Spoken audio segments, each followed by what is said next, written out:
आप भी मेरी बातों से सहमत हों तो कमेंट करके मुझसे पूछ सकते हैं। देखिए, अपनी बातों को रखने से पहले मैं ये ज़रूर कहना चाहूँगी कि अगर मेरी बात किसी को बुरी लग जाती है या किसी को नागवार गुज़रती है मेरी बात, तो कृपया मुझे क्षमा कर देंगे, क्योंकि मैंने अपने एक विचार रखे थे और हो सकता है मेरे विचारों से आप लोग सहमत न हो, फिर भी सुनेंगे, चिंतन करेंगे मेरी बातों पर, तो शायद आपको लगेगा कि मैं सही हूँ। दोस्तों, ख़ास करके आज मैं यंग जनरेशन की बात को लेकर के आई हूँ कि यंग जनरेशन जो हमारा है वह किस कदर मानसिक स्तर उसका गिर रहा है और हमारे समाज में जो घटनाएं घट रही हैं उसी से संबंधित मैं आज कुछ बातों को लेकर के आई हूँ। हमारे समाज में आए दिन कुछ न कुछ घटनाएं घटती जा रही हैं। दोस्तों, घटनाएं, दुर्घटनाएं बहुत तरह की होती हैं, परंतु कुछ घटनाएं ऐसी हो जाती हैं समाज में जिनके लिए कुछ भी कहने के लिए शब्द कम पड़ जाते हैं। अभी जो तत्काल एक दुर्घटना हुई है, हाथरस की घटना, यह जो घटना हमारे समाज में, हमारे देश में सामने आई है, उससे पूरा समाज और देश आंदोलित है। आप सभी फील कर रहे होंगे। इसी मुद्दे को लेकर आज मैं आई हूँ आप लोगों से वार्ता करने। दोस्तों, क्या आपने सोचा है कि इस तरह की घटनाएं समाज में क्यों हो रही हैं? आज जो यह हाथरस की घटना हुई, यह कोई पहली घटना नहीं है। इससे पहले भी निर्भया कांड हुआ था, उसके पहले भी और कांड हुए थे। तो यह घटना समाज में क्यों हो रही हैं बार बार, लगातार? समाज के कुछ वर्ग के लोग इस तरह की घटनाओं का कारण लड़कियों पर थोप देते हैं। मैं एक मुद्दा यहाँ पर उठाऊंगी आप सब लोगों के सामने कि इस तरह की जो घटनाएं हो रही हैं, तो अगर चर्चा करते हैं लोग बैठकर कि आखिर ये हो क्यों रहा है, तो सबसे पहले आप सबके मन में यह बात आती है कि यह तो लड़कियों की वजह से हो रहा है। लड़कियों का पहनावा, लड़कियों का उठना बैठना, लड़कियों का बाहर निकलना, लड़कियों का पढ़ना उनकी वजह से हो रहा है। नहीं दोस्तों, यहाँ गलत है आप, यहाँ समाज के लोग गलत हैं। लड़कियों का पहनावा ओढ़ावा, लड़कियों की पोशाक, लड़कियों की पढ़ाई लिखाई कोई मैटर नहीं है इस तरह की घटनाओं के लिए। आप चिंतन करेंगे, आप सोचेंगे इस बात को, तो आप महसूस करेंगे लड़कियां कहीं दोषी नहीं हैं। इन तमाम घटनाओं में लड़कियां कहीं दोषी नहीं हैं। मैं खुद एक लड़की हूँ, स्त्री हूँ, वोमेन हूँ, इसलिए मैं लड़कियों का पक्ष ले रही हूँ, ऐसी कोई बात नहीं है। आज मैं निष्पक्ष होकर आपके समक्ष अपने विचार रख रही हूँ। मैं दोनों पक्षों को रखूंगी। मेरा मानना है कि समाज में यदि किसी भी तरह की असामाजिक घटनाएं घटती हैं, उसमें लड़कियों का कोई दोष नहीं है। हमारी और आपकी शिक्षा दीक्षा कहीं ना कहीं पूर्ण रूप से दोषी है। आप माने इस बात को कि यह जो घटनाएं घट रही हैं, यह जो दुर्घटनाएं हमारे समाज में बार बार लगातार हो रही हैं, उसके पीछे हमारी और आपकी शिक्षा दीक्षा दोनों पूर्ण रूप से दोषी है। क्या कारण है कि समाज में महिलाएं असुरक्षित हैं? क्या कारण है कि समाज में महिलाएं असुरक्षित हैं? असुरक्षा की भावना लेकर वो अपने घर से बाहर निकलती हैं। क्यों एक महिला को, एक लड़की को सहारे की ज़रूरत पड़ती है? वह सहारा पिता का हो, पति का हो, भाई का हो, बेटा का हो। क्यों महसूस होता है उन्हें उन सहारों की क्यों इन सहारों के बदले वे 2 कदम आगे चल नहीं पाती हैं। लेकिन आज मैं कहती हूँ कि आज मैं आप सबसे बोलना चाह रही हूँ, खासकर अब उन लड़कियों से, समाज में जो लड़कियां हैं, जो मुझे देख रही हैं, जो सुन रही हैं, जो बाद में मुझे सुनेंगी, उनके लिए मैं बोल रही हूँ, और अपनी खास महिला मित्र से भी मैं बोल रही हूँ, और समाज की बेटियों को बोल रही हूँ कि आप सभी अपने अंदर की शक्ति को पहचानिए। आप अपने अंदर की शक्ति को पहचानिए। जो शिक्षा आपने प्राप्त की है उनका उपयोग करिए। सिर्फ किताबी ज्ञान होना महत्व नहीं रखता। बड़ी बड़ी डिग्रियां हासिल कर लेना, बहुत बड़े पद पर काम करना, ये सब कोई मायने नहीं रखता। आपकी ज़िंदगी की जो शिक्षा होती है उसे पहचानिए। आपके सामने का व्यक्ति किस नीयत का है, उसकी नीयत को पहचानने का प्रयत्न करिए। विशेष रूप से मैं आज समाज की बेटियों का आह्वान करती हूँ इस लाइव शो के माध्यम से कि आपके अंदर जो सकारात्मक ऊर्जा है उसे पहचानो। बेटा सुनो, बेटा सुनो मेरी एक बात आप सभी, ये कलयुग है, द्वापर युग नहीं है। द्वापर युग में जब द्रौपदी का चीरहरण हो रहा था पूरे समाज के सामने, तो उनकी रक्षा के लिए श्री कृष्ण भगवान आए थे। कलयुग में आपकी रक्षा के लिए आप स्वयं उत्तरदायी होंगी। आप सभी बेटियों के अंदर श्री कृष्ण हैं। उस श्री कृष्ण को आप स्वयं निकालिए। आपका जो साहस है, जो ताकत है, जो बुद्धि है, जो विवेक है, जो शिक्षा है, और सबसे बढ़कर जो आपका आत्मबल है, वही आपके अंदर का भगवान श्री कृष्ण है। उसे निकालिए, उसे सहारा बनाइए, अपनी हिम्मत बनाइए, उसे अपनी ताकत बनाइए। उसे आप अपने अंदर के श्री कृष्ण को जगाइए। आपके साथ कभी अन्याय नहीं होगा। आपके आत्मसम्मान पर कभी कोई व्यक्ति प्रहार नहीं कर पाएगा यदि आपने अपने अंदर की ऊर्जा को पहचान लिया। एक बात मैं और कहना चाहूँगी, अपनी बच्चियों से, अपनी बेटियों से, समाज की बेटियों से, अपने गर्ल्स स्टूडेंट से, अपने कलीग से, अपनी महिला मित्र से, सबसे, कि जल्दी किसी पर भरोसा मत करना। बहुत जल्दी किसी पर भरोसा करने की ज़रूरत नहीं है। मैं आपको रामायण की बात बताती हूँ। आपने रामायण पढ़ा होगा, रामायण देखा होगा, तो आपने देखा होगा और समझा होगा उसे कि माता सीता का हरण इसलिए हो गया था कि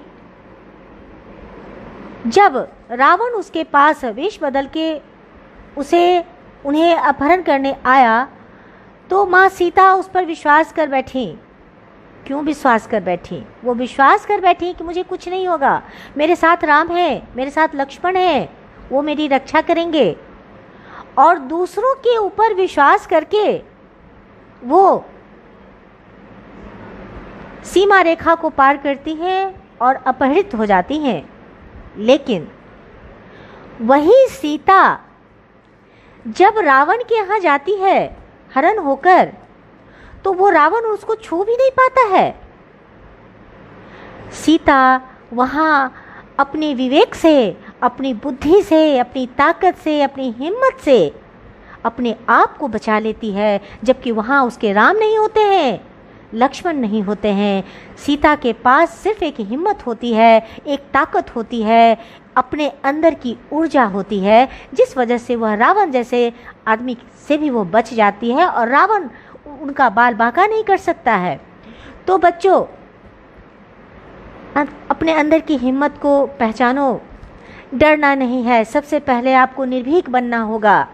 डर किस बात का?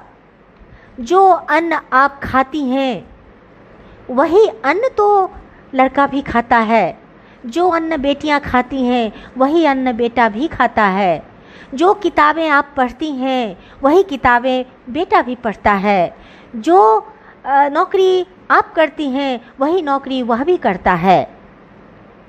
माता पिता को बेटा प्रिय है तो माता पिता को आप भी प्रिय हैं। आप समाज पर बोझ नहीं हैं, आप पिता का सम्मान हैं, आप माँ की इज्जत हैं, आपसे कुल की इज्जत बढ़ती है।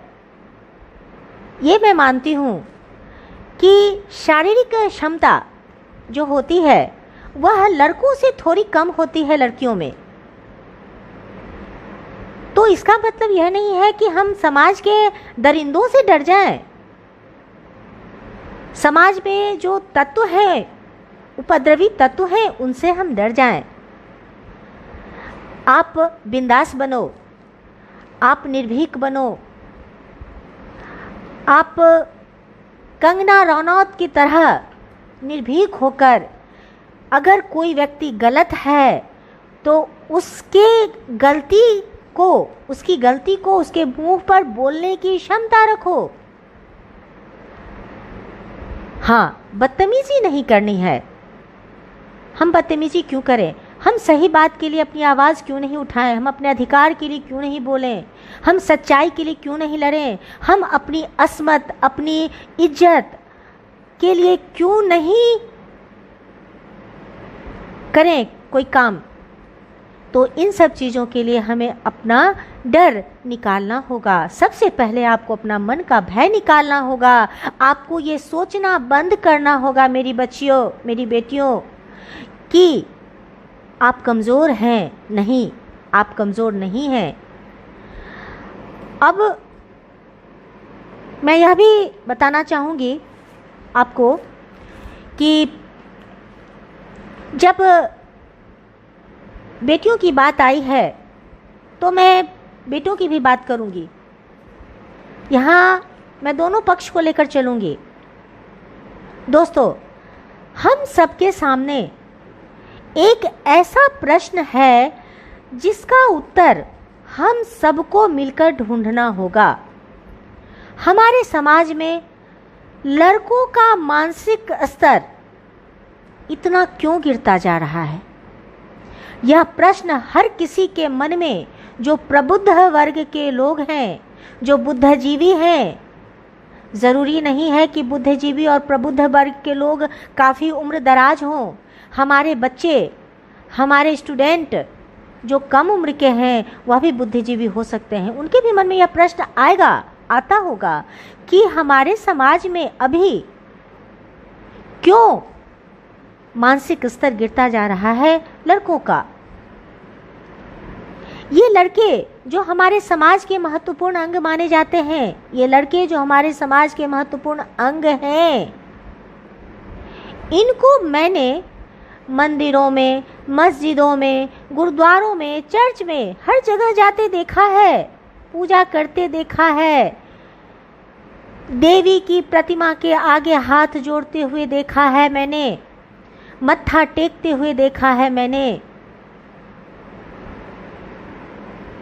लेकिन वही लड़का, वही पुरुष, वही मर्द जो मंदिर में देवी माँ की प्रतिमा पर फूल चढ़ाकर आता है, देवी माँ के पैरों को छूकर उनसे आशीर्वाद लेकर आता है, उनके कदमों में मत्था टेक कर आता है, समाज की लड़कियों पर जो जीती जागती देवी का रूप है उन पर बुरी दृष्टि कैसे डाल देता है?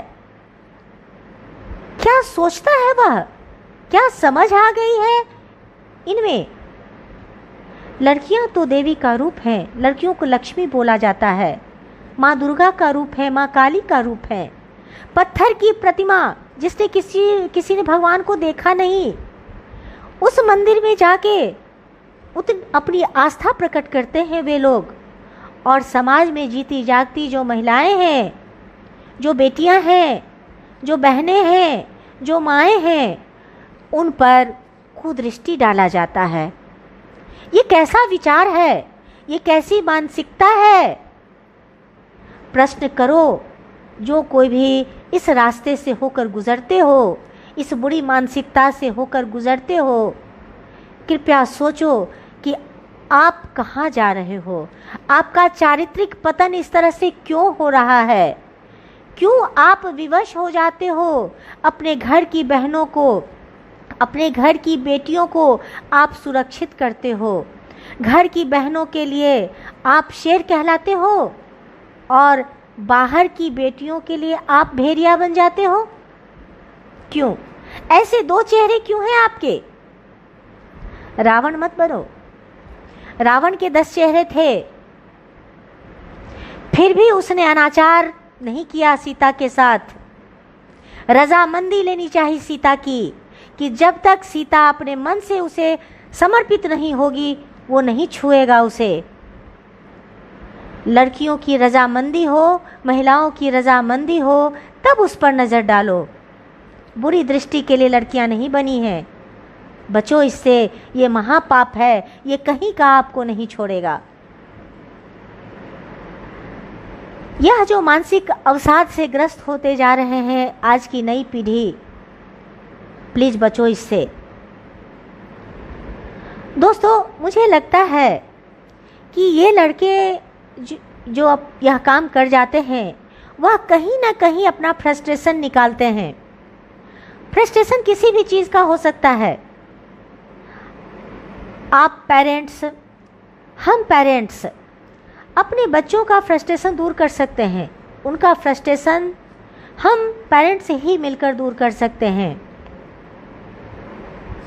कैसे दूर करेंगे? उन्हें मानसिक स्वास्थ्य लाभ देने के लिए अपने बच्चों का हमें दोस्त बनना पड़ेगा। उनके साथ दोस्ताना व्यवहार करना होगा। हर विषय पर हम पेरेंट्स को अपने बच्चों से खुलकर बात करनी होगी।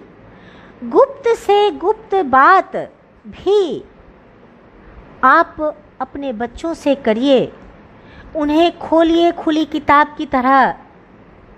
वो जब आपसे खुल जाएंगे, अपनी हर बात आपसे शेयर करेंगे, अपनी हर प्रॉब्लम आपको बोलेंगे, और धीरे धीरे ये सभी तरह की घटनाएं घटती चली जाएंगी, घटती हुई समाप्त होती हुई चली जाएंगी। ये घटनाएं फिर धीरे धीरे अपने आप समाप्त होती चली जाएंगी। हमारे बच्चे हमसे बहुत कुछ छुपा कर जाते हैं। हमें मालूम भी नहीं होता कि वो क्या कर रहे हैं, लेकिन वो छुपा कर हमसे कुछ ना करें, इसके लिए हमें आगे बढ़ना होगा। हमें प्रयास करना होगा कि हमारे बच्चे हमारे समक्ष हर बात को रखें, अपनी प्रॉब्लम को रखें। क्यों उनके मन में विकृति आ जाती है?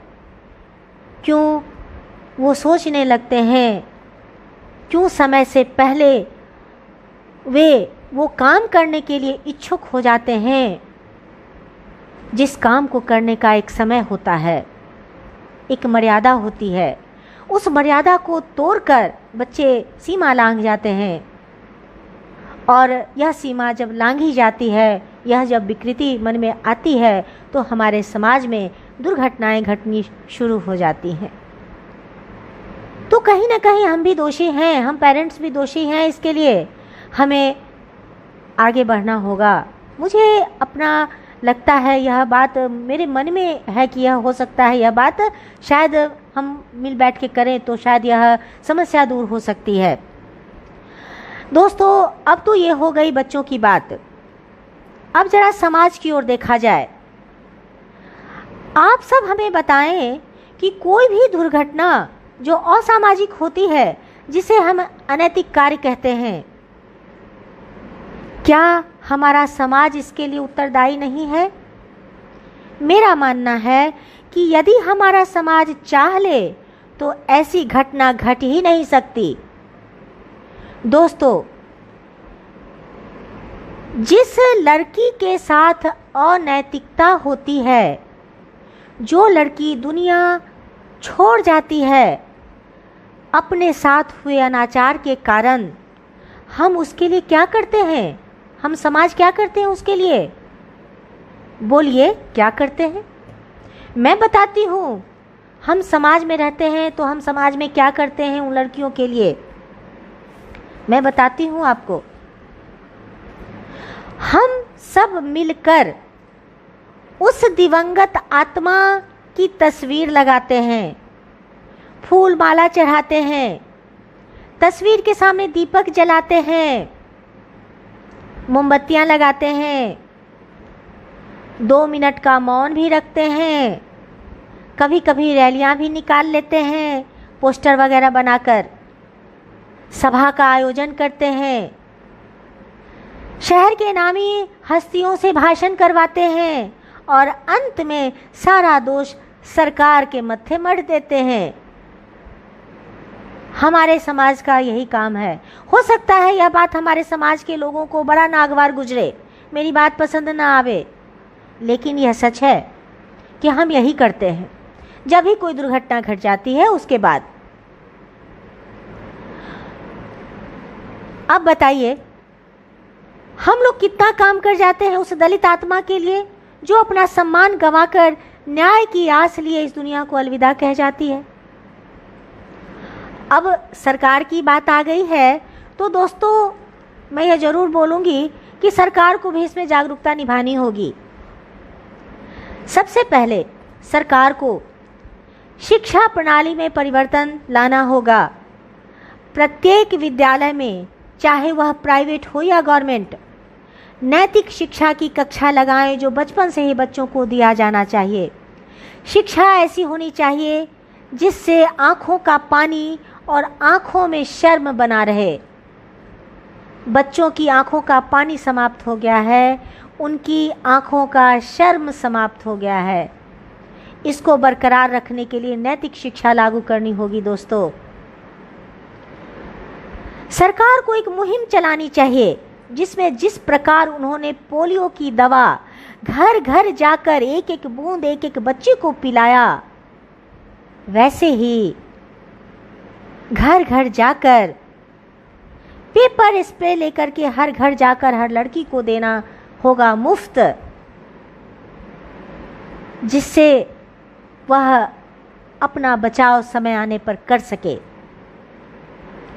यह काम ग्रामीण इलाके से शुरू करना होगा। लड़कियां अपने हाथों में कंगन पहनती हैं, ब्रासलेट पहनती हैं, तो एक काम यह भी किया जा सकता है कि एक से एक सुंदर डिजाइन में आकर्षक ब्रासलेट और कंगन में कुछ ऐसा सिस्टम लगा दो कि लड़कियां उसे तो पहने, लेकिन जब कोई गलत नज़र से देखे हमें और हमारी कलाई को पकड़े, वो ब्रासलेट अचानक से खुले और कुछ ऐसा काम कर जाए उस वक्त कि हमारी कलाई को पकड़ने वाला व्यक्ति 2 से 3 मिनट तक के लिए बेसुध हो जाए। वो यह ना समझ पाए कि मेरे साथ क्या हुआ, और 2 से 3 मिनट का अंतराल बहुत होता है लड़कियों को संभलने के लिए। तो सरकार को इस तरह की बात सोचनी होगी, समझनी होगी। लड़कियों को कराटे की शिक्षा दीजिए, विद्यालय में दीजिए। सबसे प्रॉपर तरीका वही होगा, वह अपनी आत्म सुरक्षा कर सकती हैं। लड़कियां आजकल मोबाइल हाथ में लेकर चलती हैं। एक काम यह भी किया जा सकता है कि मोबाइल में कोई ऐसा चिप लगा दो उसके, ये कंपनी की तरफ से बनकर आए स्पेशल लड़कियों के लिए मोबाइल, कि जब वो लेकर के चले और उनके साथ कोई दुर्घटना घट जाए या घटने वाली हो दुर्घटना, तो उनके मोबाइल में जितने भी नंबर सेव हैं उन सभी सेव किए हुए नंबरों पर अलर्ट जारी हो जाए कि आपकी दोस्त, आपकी बहन, आपकी बेटी, आपकी स्टूडेंट, आपकी फ्रेंड खतरे में है, उसे सहायता मिल जाएगी तुरंत। और ख़ास करके लास्ट में मैं प्रशासन से निवेदन करूंगी कि प्रशासन अपना दायित्व ना भूले। प्रशासन जिस काम के लिए है शहर में, ग्रामीण इलाके में, देश में, उस काम को बखूबी ईमानदारी से निभाए।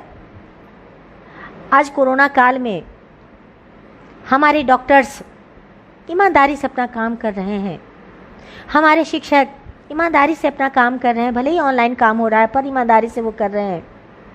हमारे बच्चे, स्टूडेंट्स ईमानदारी से ऑनलाइन पढ़ रहे हैं। जो जहाँ है ईमानदारी से वर्क कर रहा है। तो मैं निवेदन करूँगी प्रशासन से भी कि वह भी अपना काम ईमानदारी से करे। अगर कोई सहायता के लिए पुकारती है तो तुरंत उस पर एक्शन लें। इससे ज़्यादा मैं और क्या कह सकती हूँ। तो मैं यही कहना चाहती थी कि यह जो हाथरस की घटना हुई, मैं उस घटना को देखकर सुनकर काफ़ी व्यथित हो गई। मैं व्यथित ही नहीं हुई, काफ़ी दुखी चल रही थी और